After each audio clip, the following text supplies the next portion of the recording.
Hello, everyone. It's Chad Hill, and I have Adam Stetzer here on the phone as well. Hey, everybody. Thanks for coming. Good to see you, everyone. Today, we have an action-packed but short webinar on diversifying your marketing. So, Action-packed, huh? Exactly. I like that. That's good.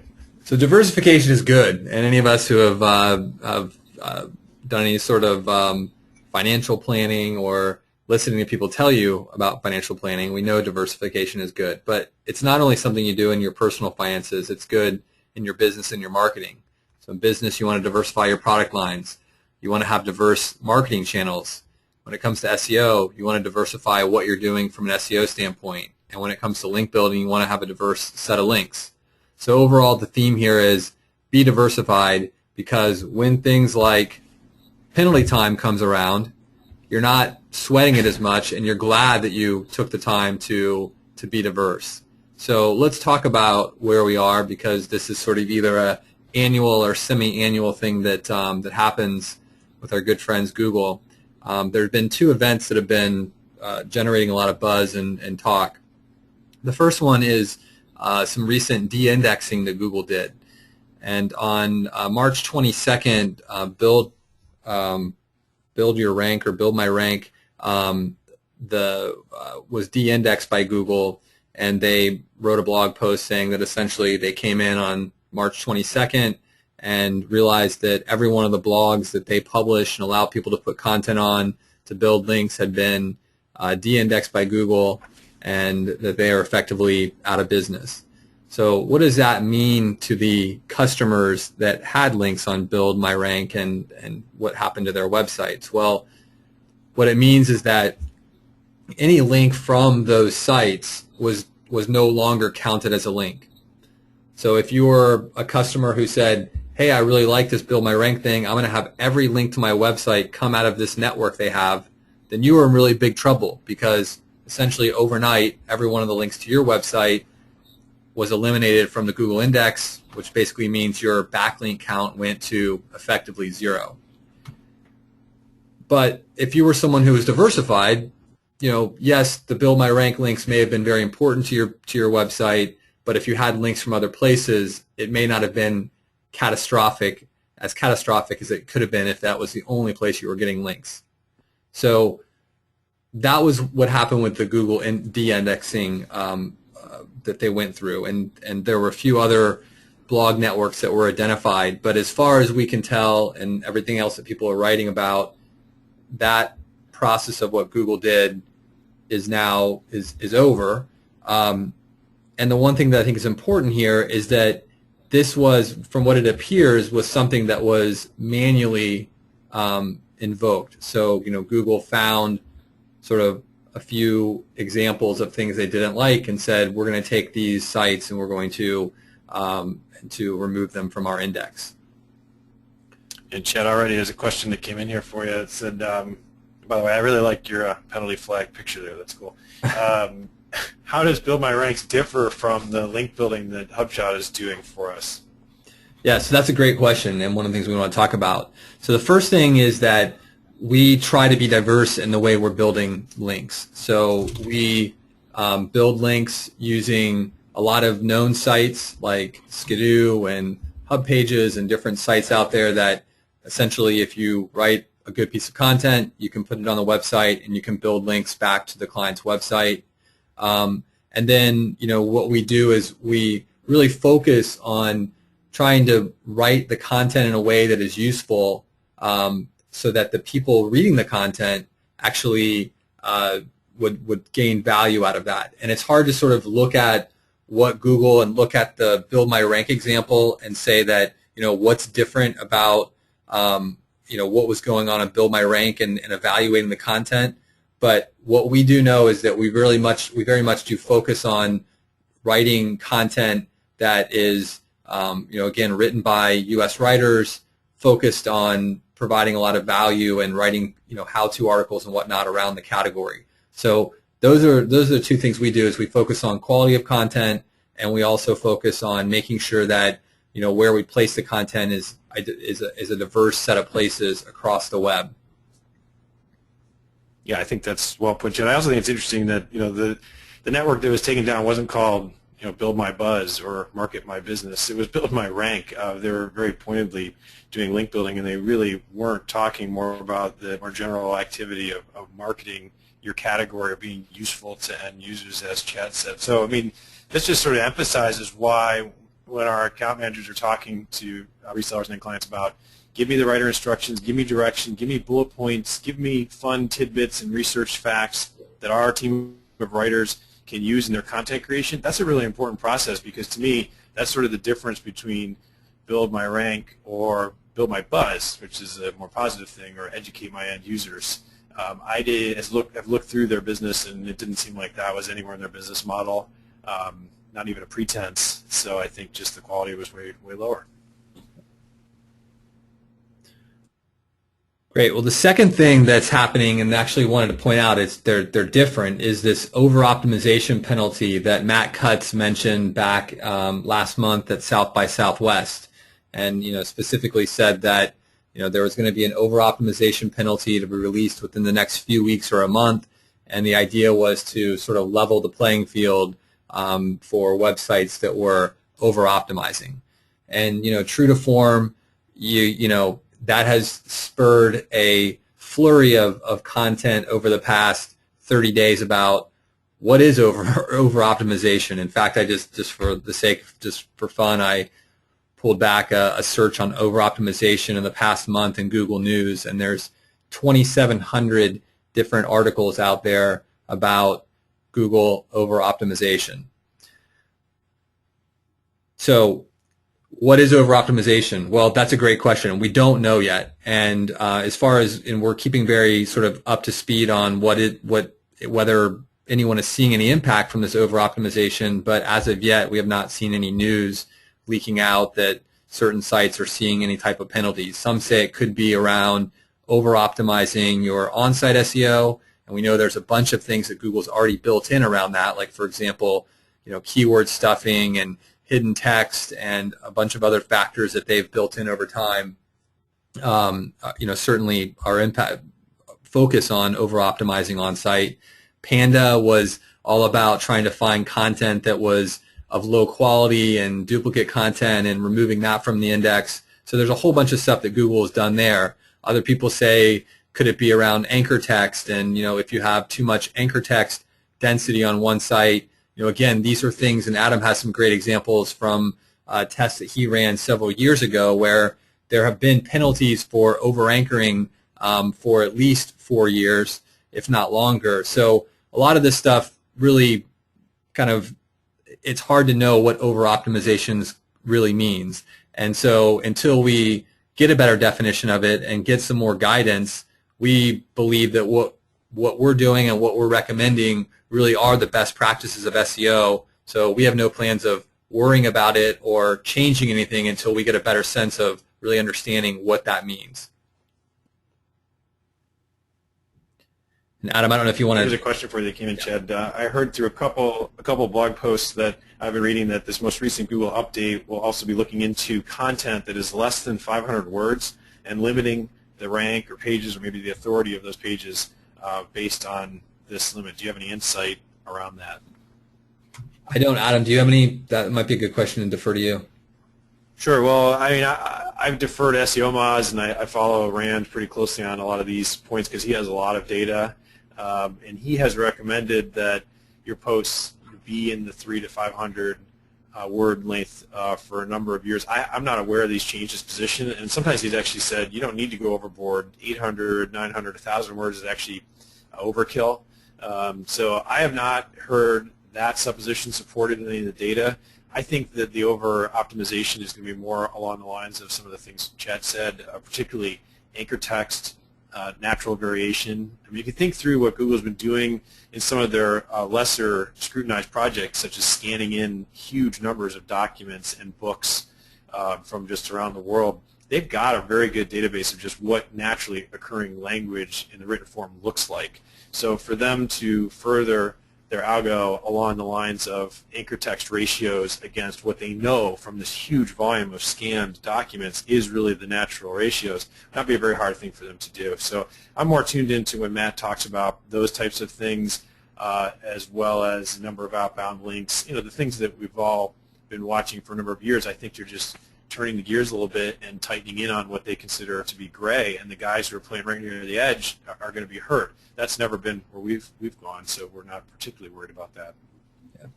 And I think the other thing we've talked about many times since we're talking about this is that we really, all of us, because we don't work really many people pushing affiliate type products, or for that matter, we have a few lead generation customers, but the bulk of our customers and ultimately your customers are the kinds of businesses Google wants to push up in the rankings. So, really we are representing the businesses that Google wants to see, we believe, provide the most value to the user when they're searching, and therefore is what Google wants to see in the search results. So I think that's a really important thing to remember here when people start talking about penalties and getting removed from indexes and various other things.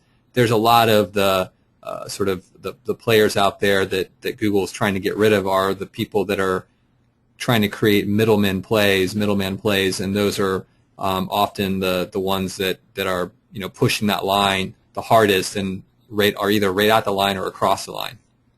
Right, and someone put a great comment in here while we were talking, Chad, that as a side note, Build My Rank post did have a minimum of 500 words as a limitation of their system. So that sort of proves that de-indexing of Build My Rank was more about quality, not the overall length. So that's a great point. We've never used that network, so we didn't know that point, but I think that supports what Chad's saying. And there's another comment that came in while we were talking. In our experience, Google penalizes the link building that they believe to be spammy and low quality, and not focusing on the end user. And that's very well put. That's right at the core of what we would say is important about U.S. writing, about giving good instructions, about having bullets for our team to know what your buzzworthy points are, about having an educational focus in your category. So awesome comments right along the lines of what we believe. Good. Okay, well, I thought just to sort of rain on our parade, I'd throw in some more bad news because these are the kinds of things that I think we all think about and worry about, and this is tying back into why diversification is really important. But Adam, this was in the SEO Moz's weekly digest that came out yesterday, that they included this link to Google shutting down 800,000 advertisers and banning 130 million ads. So, wow, that's Google's actually cleaning up and removing advertisers who are paying them money. Adam recently made a few tweaks to our web grader, and in doing that, discovered that some of the term veterinarian websites, that the value, the cost per click that we pulled in October 2011 was $1.30, and the one we just pulled in this month or yesterday was $3.25. So wow, that's up over 150% in under 12 months. So there's a lot of change going on. Things are getting more expensive. People are being pulled out of rankings, and the world is shifting. So what does that mean again? What can you do? Well, you want to diversify. And this has been something that you've noticed in the last couple of webinars that we've done. We've really been pushing this, and it's something that we built into our business plan last year, where we started looking at expanding into some other horizontal areas outside of just SEO and pay-per-click. And now you run into these issues with penalties and various other things coming down the pipeline, and it makes us feel really good that we made that move, because if we had think of the guys at Build My Rank. Those guys spent several years building that business, and then overnight they're completely out of business. They didn't have any other, maybe they had other products, but as far as we know, they didn't have other products. They're out of business because they crossed the line and were removed from that business. So what we really focus on here, and what we think that everyone should be helping their customers begin to do, is really learning how to diversify. So within SEO, we believe we're already fairly diversified in the way that we're building links and the way that we are making recommendations for on-site updates and ongoing content that you should be putting on the website. But there are other things that we've been talking about. For example, infographics.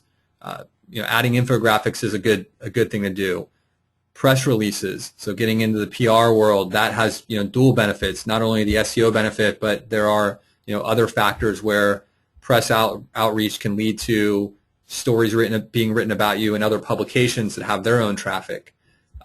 Video is another big area where people, that helps in two ways. One is that there's a huge amount of growth in people searching for things in YouTube and searching for videos, but also when they hit your website, videos help with conversion, and that's a really important thing. And on that note, one of the things that I've heard many times from people is that, hey, my client sees that their rankings are going up and they're getting traffic from those rankings, but they're just not seeing many leads. That's a perfect opportunity right there in terms of an opportunity that's just been teed up for you. Well, hey, we need to look at your website. Can we add some video? Can we add some good content that's going to help the people that are getting there through these new rankings that basically we've built up for you? Can we get those people to convert into customers and give you a call? So those are things that, again, are all part of the space that we're in every day. So outside of just SEO, what are some other things you can do to diversify your marketing programs? Well, one of the things that I think is really important is, look at where your leads are coming from today and start to build goals for yourself about how you want to diversify your source of leads over the next 12 months. So for example, if you're heavily relying on SEO today or on your own personal networking, set a goal that's not unattainable, that's an attainable goal that's like, I want to go from 0 to 5% or 10% of my leads coming from SEO or social media or advertising or email or some offline program in the next 12 months. And then start working towards that goal, because that's going to make you feel a lot better when your primary lead source, whether it's email or pay-per-click or SEO, whatever it might be, if you ever feel worried about that being overly dependent on it, having sort of a set of channels that you're developing is really important. So, I'm saying this with two kind of meanings. One is that we're talking to you as our partners, and so therefore we want you guys to have a diverse set of sources that you get your customers from. But ultimately, the great thing about our business is that everything we do for ourselves, and I say this for HubShout as well, everything we do for ourselves, we ultimately are building a case study that we can go sell to our customers. So when we stand up here and say, look, we have a very good lead flow that's been built up using SEO, that's a great thing to be able to do, turn around and help tell our customers, or for you to tell your customers about how it works for you and what you're doing to continue to improve it. So that's why we definitely see this as something where it's not only something you sell as a product, but it's also a way that you can grow your business. So cool. Yeah, and I think I say this all the time, but one of the cool things about some of these things you have bulleted up there, infographics, videos, chat, these are ideas that many of which have germinated in these webinar series and now on our forum. So I also think there's a little bit of safety in numbers here, and it plays into your diversification point. The fact that we're all working together collaboratively to build the best platform possible to service everyone. The sum is more, the whole is more than the sum of the parts, because you guys have pushed us in some of these directions. We're getting great feedback. We just had this infographic competition in our forum the other week. These things are going to turn into products and come down the pipeline pretty fast for you guys to start offering with your guidance. So I say this all the time, but I think it's a really cool collaborative process that we have going through these webinars and now in our forum. I do have one question for you, Chad, that came up on this slide. Yeah. Are all links, no matter how old, fair game with a Google update? Can you be penalized for something from years ago before you understood the importance of quality and relevant link building?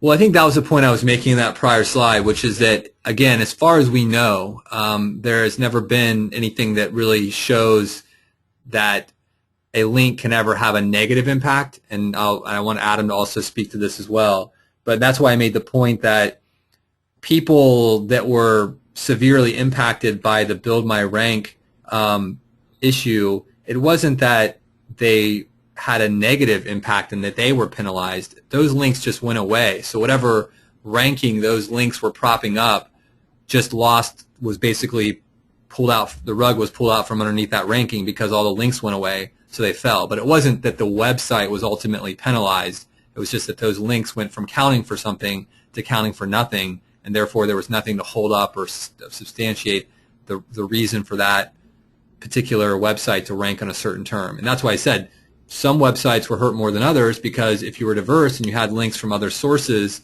then maybe the ones from Build My Rank were pulled away, but you had other ones out there. Now, that still could have led to a dramatic drop in rankings, but you might not be starting from 0. You're starting from 50% rather than 100%.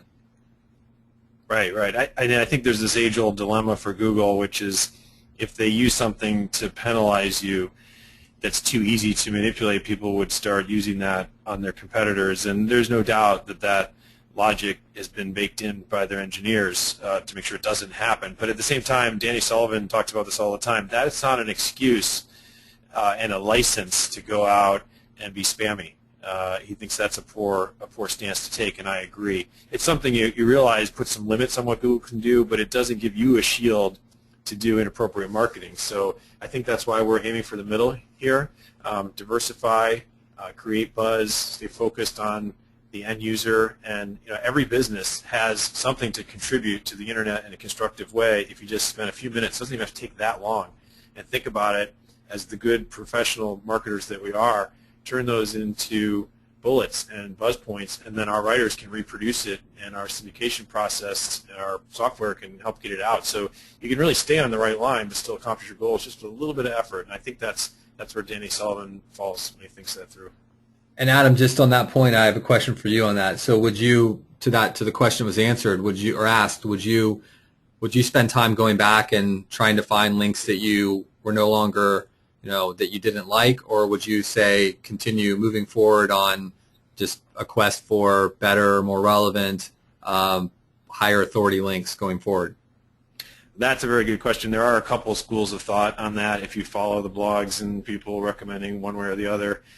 My personal opinion, and I'm open to argument, people say that's not the best one, is that unless you've heard directly from Google via Webmaster Tools that you have a profile they don't like, let sleeping monsters lie.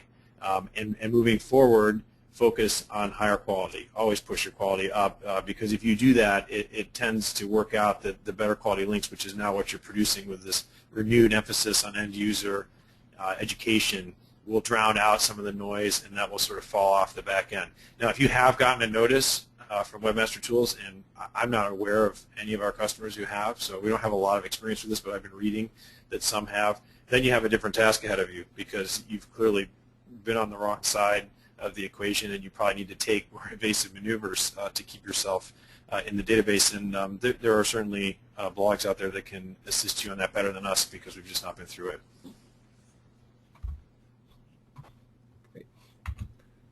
Okay, so I wanted to talk a little bit more about this diversification, and I pulled in some slides that some graphics from the HubSpot, I think it's State of Inbound Marketing 2012, and this is something that we looked at a couple months ago when this came out, and really felt good about, again, the direction that we're heading in terms of our own marketing, as well as the products that we're building and that are in our roadmap to roll out to you guys and to your customers.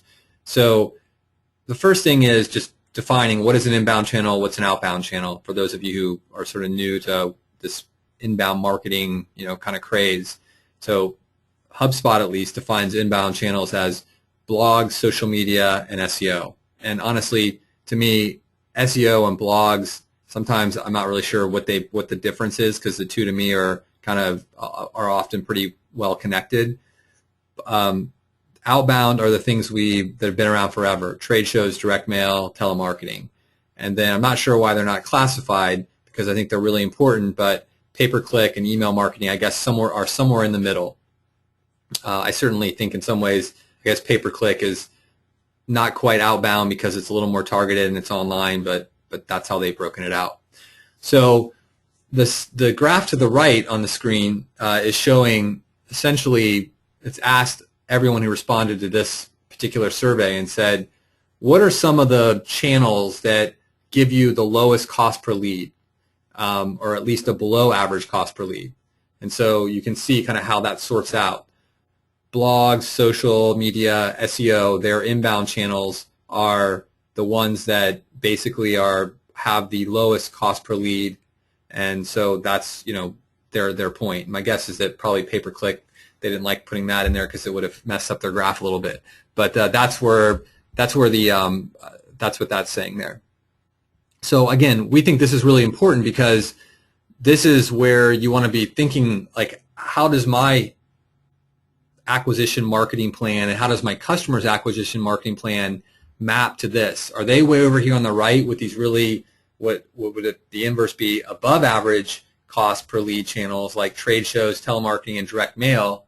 And so, again, it's the perfect place to walk in and say, you guys have built your business here, but you need to diversify. And there's these other channels that can have a lower cost per lead, but you're not currently getting any business out of those. So again, you're probably not going to be able to help them. They may still be very dependent on trade shows and telemarketing and direct mail, but the ones I've talked to who are very dependent on that know that they have a certain amount of runway in order to get their business transitioned over to these inbounds, because they know that at some point, just like Yellow Pages, people will stop going. Maybe people won't stop going to trade shows, but maybe they stop going to trade shows. Or direct mail. I mean, there's a lot of issues with the U.S. Postal Service. Maybe at some point, people can't afford direct mail. Postage goes up too much.